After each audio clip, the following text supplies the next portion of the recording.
राम मंदिर की नींव का 75% काम पूरा।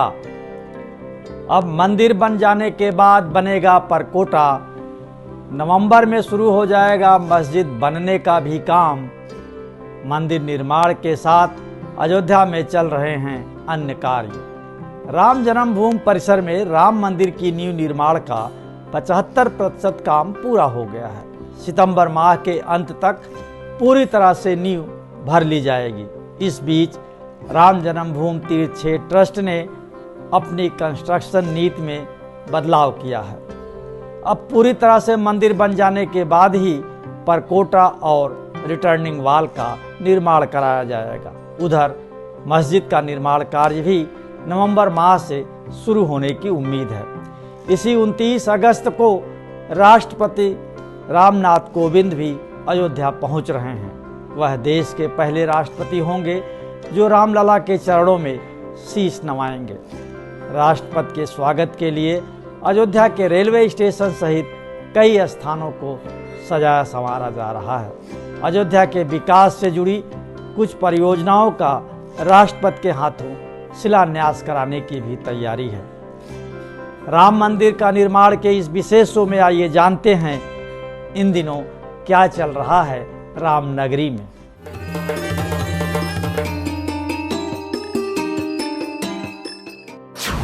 मंदिर की निर्माण नीति में आर्किटेक्ट ने किया बदलाव।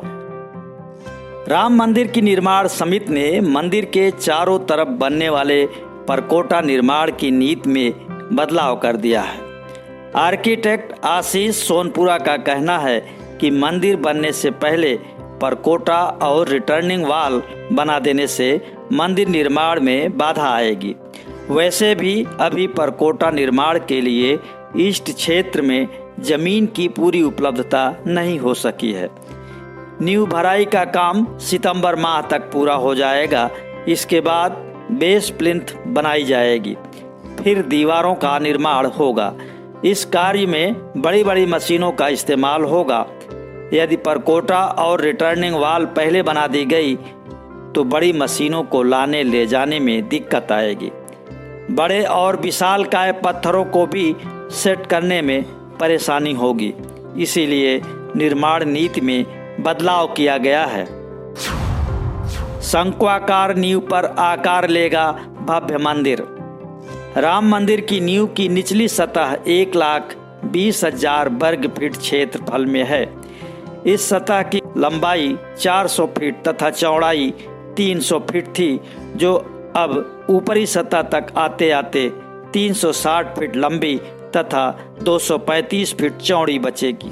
इस तरह राम मंदिर नींव की ऊपरी सतह का क्षेत्रफल नीचे की सतह से 35,400 वर्ग फीट कम होगा। इसे परत दर परत एक निश्चित पैमाने के आधार पर कम किया जा रहा है। नींव फिलिंग का कार्य पूरा होने के बाद ये शंक्वाकार दिखेगी। जब नींव की अंतिम लेयर ढलकर पूरी होगी तब इसकी ऊपरी सतह 84,600 वर्ग फीट की ही बचेगी। इसी आधार पर ही तराशे गए पत्थर बिछाए जाएंगे और फिर उसके ऊपर मंदिर आकार लेगा। इन पत्थरों को 12 से 15 फीट ऊंचाई तक लगाया जाना है। धर्म नगरी बनने की ओर अयोध्या। राम नगरी में राम मंदिर का निर्माण जिस तेजी के साथ हो रहा है उसी तेजी के साथ यहाँ अन्य निर्माण कार्य भी चल रहे हैं। रेलवे स्टेशन, बस स्टेशन और सड़कों को मॉडर्न सिटी के रूप डेवलप किया जा रहा है। अयोध्या के रौनाही में ही बनने वाली मस्जिद की प्रक्रिया भी अब गति पकड़ने वाली है। मस्जिद का संशोधित नक्शा जल्द ही अयोध्या विकास प्राधिकरण से पास होकर मिल जाएगा। इस बीच इंडो इस्लामिक कल्चरल फाउंडेशन ने मस्जिद निर्माण के लिए धन जुटाना भी शुरू कर दिया है। अयोध्या के पुराने मंदिरों का वैभव फिर से लौटाने की योजना है। इसके तहत जीर्ण शीर्ण मंदिरों को फिर से बनाया जाएगा। सर्वधर्म समभाव की प्रतीक अयोध्या तभी तो सही मायने में धर्म नगरी बनेगी। नवंबर में शुरू हो जाएगा मस्जिद का निर्माण। अयोध्या में राम मंदिर निर्माण के साथ ही धन्नीपुर गांव में 5 एकड़ जमीन पर मस्जिद का निर्माण नवंबर माह तक शुरू हो जाएगा। इंडो इस्लामिक कल्चरल फाउंडेशन यानी IICF के अधिकारियों के अनुसार इस वर्ष गणतंत्र दिवस पर परियोजना पर काम शुरू होना था, लेकिन तकनीकी और विभागीय अड़चनों के कारण मस्जिद और अस्पताल से जुड़ी परियोजनाओं का निर्माण कार्य शुरू नहीं हो सका। धन्नीपुर मस्जिद की प्रोजेक्ट का नाम स्वतंत्रता सेनानी मौलवी अहमदुल्ला शाह फैजाबादी के नाम पर रखा गया है। मस्जिद की वास्तुशिल्प नायाब है। इसे परंपरागत मस्जिदों से हटकर अत्याधुनिक वास्तुशिल्प के हिसाब से डिजाइन किया गया है, जिसमें आम मस्जिदों की तरह गुंबद नहीं होगी। पुष्पेश पंत देखेंगे संग्रहालय की व्यवस्था। मस्जिद परियोजना के वास्तुकार और सलाहकार प्रोफेसर SM अख्तर का कहना है, IICF ने दान की सभी औपचारिकताएं पूरी कर ली हैं। भारत सरकार से आयकर छूट का पंजीकरण प्रमाण पत्र मिल गया है। विदेशी चंदा लेने के लिए FCRA बैंक खाता भी खुल गया है। अब भारत सरकार से FCRA की मंजूरी का इंतजार है। अयोध्या विकास प्राधिकरण से नक्शा पास होते ही निर्माण कार्य शुरू हो जाएगा। मस्जिद के अलावा यहाँ संग्रहालय, पुस्तकालय और अहमदुल्ला शाह के नाम पर केंद्र भी खुलेगा। संग्रहालय का संचालन प्रोफेसर पुष्पेश पंत करेंगे।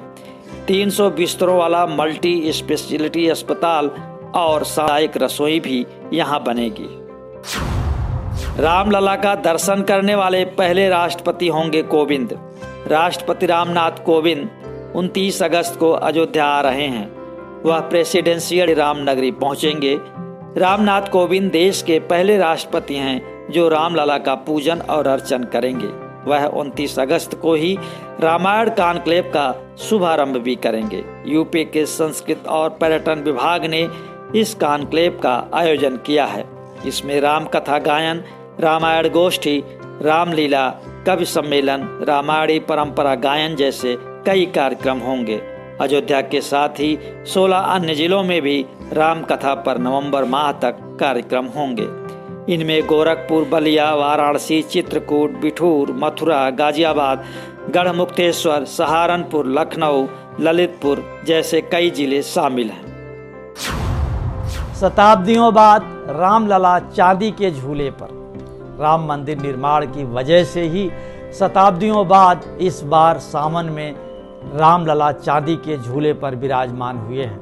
राम जन्मभूमि परिसर में अस्थायी गर्भगृह में विराजमान रामलला रजत हिंडोले पर श्रावण पूर्णिमा यानी रक्षाबंधन तक विराजमान रहेंगे। हिंडोले पर रामलला सहित चारों भाइयों का विग्रह स्थापित कर उन्हें झुलाया जा रहा है। इसी के साथ अयोध्या में कई और बदलाव हो रहे हैं। मंदिर निर्माण के साथ ही कई तरह के अन्य निर्माण कार्य यहाँ चल रहे हैं। अयोध्या का तेजी से विकास हो रहा है। राम मंदिर का निर्माण के इस विशेष शो में आप हर हफ्ते देखते हैं मंदिर की प्रगति रिपोर्ट। आपको ये शो पसंद आया तो लाइक करें, शेयर करें और हाँ, कमेंट बॉक्स में अपनी राय जरूर लिखें।